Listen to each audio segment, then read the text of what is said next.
जी, आप किस तरीके से हाईकोर्ट की इस टिप्पणी को देख रहे हैं? देखिए, ये तो अब सरकार बताएगी कि अगर ये जो है राष्ट्रीय पशु बना रहे हैं तो फिर इसका स्वागत है। भाई राष्ट्रीय पशु बन जाएगा तो फिर ये सारी जो तमाम दिक्कतें मुसलमानों को झेलनी पड़ती है कि होता अगर वो बीफ है तो उसको गाय का मांस बता के उस तरह तरह की प्रताड़ना NSA वगैरह लग जाता है, तो उससे मुसलमान भी मुक्त हो जाएगा।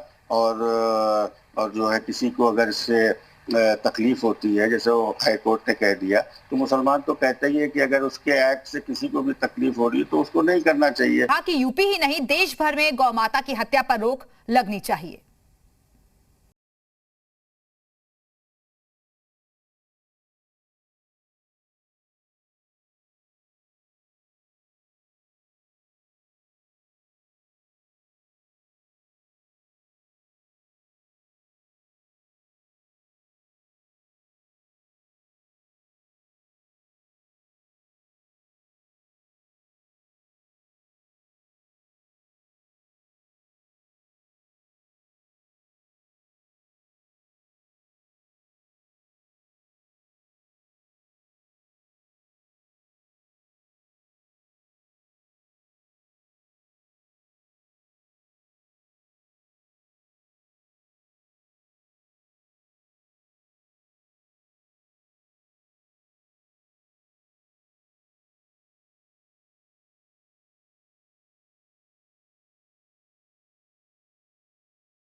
तो इसलिए इसको एक बड़ा विस्तार मिलेगा पूरे विश्व के लेवल पर अगर हम जिस तरह का सुझाव माननीय उच्च न्यायालय का आया है इस पर अमल करेंगे, क्योंकि हमारे उत्तर प्रदेश में और देश में गौ माता को बहुत ही सम्मान और आस्था के तहत लिया जाता है। इसलिए बहुत अच्छा सुझाव है, हम उसका स्वागत करते हैं। भारतीय जनता पार्टी की सरकार को चाहिए कि इस पर संविधान सम्मत फैसला ले और जिस तरीके से हाईकोर्ट ने कहा है कि गौ माता के संरक्षण को एक राष्ट्रीय मुद्दा बनाए, राष्ट्रीय पशु के रूप में घोषित करे। कोर्ट ने यह भी कहा कि गाय बूढ़ी और बीमार होने पर भी उपयोगी है। गाय का गोबर और मूत्र उपयोगी माना जाता है। मुस्लिम शासनकाल में भी गायों को अहम माना गया था। मैसूर के नवाब हैदर अली ने गौहत्या को दंडनीय अपराध बनाया था। ब्यूरो रिपोर्ट, जी मीडिया। अयोध्या के साधु संतों ने इलाहाबाद हाईकोर्ट के गाय को राष्ट्रीय पशु घोषित किए जाने के सुझाव का स्वागत किया है। अयोध्या में हनुमानगढ़ी मंदिर के पुजारी राजू दास ने सरकार से गाय को राष्ट्रीय माता घोषित किए जाने की मांग की है। वहीं जगत गुरु राम दिनेशाचार्य ने कहा है कि देश तभी तरक्की करेगा जब गाय का संरक्षण हो और राष्ट्रीय पशु घोषित किया जाए। कि हम लोग शुरू से मांग करते आ रहे हैं कि गौ को राष्ट्रमाता घोषित किया जाए, राष्ट्रीय पशु नहीं राष्ट्रमाता घोषित किया जाए। यह मांग शुरू से ही हम लोग की रही है, लेकिन साधुवाद है उच्च न्यायालय का जिसने यह आदेश दिया, स्वागत योग्य है। कोर्ट ने गौ माता को राष्ट्रीय पशु करने के लिए जो विधान बनाया है निश्चित रूप से ये स्वागत योग्य है। वास्तव में इस देश में जब तक गौ का संरक्षण और संवर्धन नहीं होगा तब तक ये देश तरक्की नहीं कर सकता है। तो बहुत ही स्वागत योग्य फैसला आया है। मुझे लगता है कि जल्द से जल्द ये लागू हो। और इसी मुद्दे पर चर्चा करने के लिए खास मेहमान भी हमारे साथ जुड़ेंगे, उनके पास हम चलेंगे, लेकिन उससे पहले हमारे संवाददाता प्रयागराज से मोहम्मद गुफरान हमारे साथ जुड़ गए हैं। गुफरान, जिस तरीके से पूरा मामला हाईकोर्ट में गया था और वहां गाय के संरक्षण को लेकर एक अहम टिप्पणी हाईकोर्ट की तरफ से की गई है, क्या कुछ याचिकाकर्ता की तरफ से इसमें मांग की गई थी और आदेश भी दिया गया है?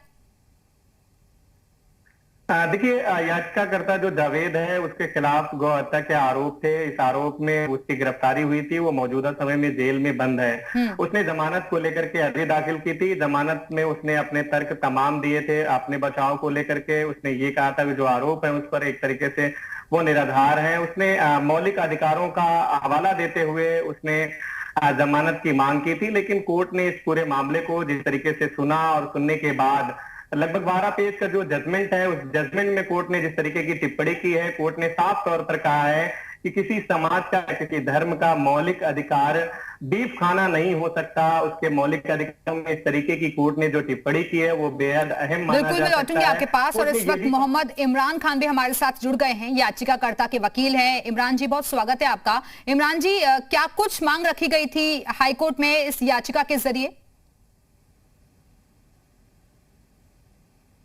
चूंकि वहां से सेशन जैसे बेल खारिज हुई थी, तो bail is the right of accused 21 के लाइट पर हमने बेल दाखिल कराई थी।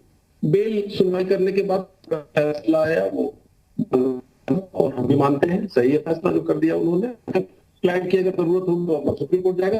आपकी आवाज सही तरीके से नहीं पहुंच पा रही है इमरान जी, एक बार फिर से जुड़ने की कोशिश करेंगे। तो आपको बता दें कि केंद्र को गाय को राष्ट्रीय पशु घोषित कर देना चाहिए, गौरक्षा को हिंदुओं का मौलिक अधिकार किया जाना चाहिए। ये अहम टिप्पणी गाय को लेकर की गई है हाईकोर्ट की तरफ से। दरअसल ये पूरा मामला हाईकोर्ट पहुंच गया था और आरोपी जावेद की जमानत जो याचिका है उसे खारिज कर दिया गया। और ये पूरा मामला क्या कुछ है वो भी आपको बता रहे हैं। गाय को राष्ट्रीय पशु घोषित करे केंद्र, गौरक्षा को हिंदुओं का मौलिक अधिकार किया जाना चाहिए।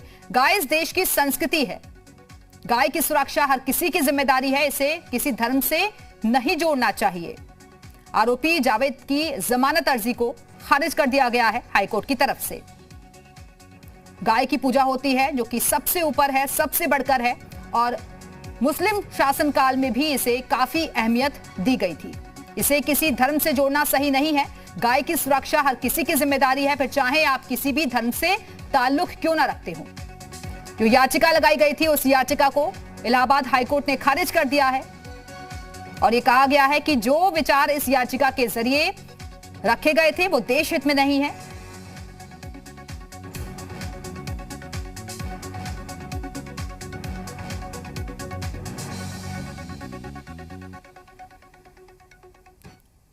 और भाई आपको ग्राफिक्स के जरिए पूरी जानकारी दे देते हैं। इलाहाबाद हाईकोर्ट ने एक मामले की सुनवाई के दौरान गाय को लेकर अहम टिप्पणी की है।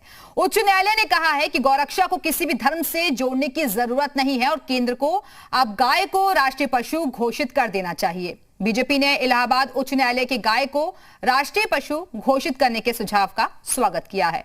तो क्या कुछ कहा गया है हाईकोर्ट की तरफ से, ग्राफिक्स के जरिए भी आपको बताएंगे। दरअसल जो साधु संत हैं वो भी हाईकोर्ट के फैसले का स्वागत कर रहे हैं और कह रहे हैं कि अगर ऐसा होता है तो हम इसका सम्मान करेंगे, क्योंकि ये जो गाय है वो किसी धर्म विशेष की नहीं होती, बल्कि उसका सम्मान किया जाना चाहिए। भारत की ये संस्कृति है और जहां पर गायों का संरक्षण बहुत ज्यादा जरूरी है। तो गाय को राष्ट्रीय पशु घोषित करना चाहिए। हाईकोर्ट की तरफ से क्या कुछ कहा गया है वो आपको बता रहे हैं ग्राफिक्स के जरिए। बीफ खाने वालों का नहीं है मौलिक अधिकार, ये भी अहम टिप्पणी की गई है हाईकोर्ट की तरफ से। जीवन का अधिकार मारने के अधिकार से ज्यादा ऊपर है। तो आपको बता दें कि ये याचिका डाली गई थी। गौमांस खाने को कभी मौलिक अधिकार नहीं माना जा सकता, यह भी कहा गया है हाईकोर्ट की तरफ से। और गाय बूढ़ी और बीमार होने पर भी उपयोगी होती है, तो गाय का संरक्षण बहुत ज्यादा जरूरी है। गाय का गोबर और मूत्र उपयोगी माना जाता है। गाय की पूजा होती है जो कि सबसे बढ़कर है। इसके साथ ही गाय को भारत की संस्कृति का महत्वपूर्ण हिस्सा माना गया है और इसका भी जिक्र किया गया कि मुस्लिम शासन काल में भी ऐसा ही होता आया है। गाय के वध पर मुस्लिम शासकों ने भी प्रतिबंध लगाया था और इसी वजह से कहा जा रहा है कि चाहे कहीं पर भी हो, लेकिन जो गौ हत्या है उस पर रोक लगनी चाहिए और यह अपराध बड़ा माना गया है। तो दरअसल आपको बता दें कि पूरा मामला हाईकोर्ट में चला गया था और अब गौ संरक्षण के लिए योगी सरकार के फैसले भी आपको बता रहे हैं ग्राफिक्स के जरिए। तो गौवंश की जियो टैगिंग करा रही है योगी सरकार। प्रदेश के सभी नगर निकायों में अस्थायी गौशालाएं, सभी जनपद में वृहद गौ संरक्षण केंद्र भी बनाया। गौवंशों को भोजन देने के लिए भूसा बैंक स्थापित किया गया। गौकशी और गौवंश की तस्करी करने वालों के खिलाफ कार्रवाई की गई। अपराधियों के खिलाफ गुंडा एक्ट के तहत भी कार्रवाई की गई है। तो ये वो फैसले हैं जो कि योगी सरकार की तरफ से गायों के संरक्षण के लिए लिए गए हैं। और इस वक्त हमारे साथ मोहम्मद इरफान जी जुड़ गए हैं, माफ कीजिएगा मोहम्मद इमरान खान जी हमारे साथ जुड़ गए हैं जो कि याचिकाकर्ता के वकील हैं। इमरान जी, आवाज मिल रही है आपको? हेलो जी इमरान जी, क्योंकि आपने ये याचिका लगाई थी, बिल्कुल मैं लौटूंगी आपके पास, माफ कीजिएगा। एक और हमारे साथ गेस्ट भी जुड़ेंगे, इमरान खान जी जुड़ेंगे, उनका हम लोग करेंगे, लेकिन उससे पहले इमरान हसन सिद्दीकी जी भी हमारे साथ जुड़ गए हैं, मुस्लिम धर्म गुरु हैं। इमरान हसन जी, आप किस तरीके से हाईकोर्ट की इस टिप्पणी को देख रहे हैं? देखिए, ये तो अब सरकार बताएगी कि अगर ये जो है राष्ट्रीय पशु बना रहे हैं तो फिर इसका स्वागत है भाई। राष्ट्रीय पशु बन जाएगा तो फिर ये सारी जो तमाम दिक्कतें मुसलमानों को झेलनी पड़ती है कि होता अगर वो बीफ है तो उसको गाय का मांस बता के तरह तरह की प्रताड़ना NSA वगैरह लग जाता है, तो उससे मुसलमान भी मुक्त हो जाएगा। और जो है किसी को अगर इससे तकलीफ होती है, जैसे वो हाई कोर्ट ने कह दिया, तो मुसलमान तो कहते ही है कि अगर उसके एक्ट से किसी को भी तकलीफ हो रही है तो उसको नहीं करना चाहिए। ये तो हमारे नबी की टीचिंग है। तो अगर गाय, इसीलिए तमाम लोग गाय से परहेज रखते हैं गाय को। लेकिन क्योंकि इस तरीके का माहौल यहाँ बना दिया जाता है कि कोई एक क्लियरिटी नहीं, आसाम में अलग है, गोवा में अलग है, कलकत्ता में अलग है रूलिंग्स, और अब देश के लिए अगर एक रूलिंग बन जाती है तो वेल एंड गुड, अच्छी चीज़ रहेगी कि अगर किसी को जो है मान सम्मान और जिसका अगर धर्म से जुड़ा हुआ है तो हमें कोई आपत्ति नहीं है। अगर ये किसी उसको धर्म को भी मानकर अगर कोर्ट ये फैसला कर देती तो भी मुसलमान को कोई दुख नहीं होता और न तकलीफ होती। इमरान जी, बस ये बात ये है कि ये बात जो उन्होंने कही है कि आस्था और यह जो चीज जो है वो मौलिक अधिकारों से ऊपर होती है, तो फिर ये तमाम लोगों की फिर आस्था आ जाएगी, फिर वो कोर्ट क्या उस टाइम कोई दूसरा फैसला करेगी। ये एक चीज है जो आपकी बातों से लगा कि वाकई और किसी भी मुसलमान को इससे कोई आपत्ति नहीं होगी। जो आपको करना है, जो भी हुकूमत बेहतर समझे वो करे।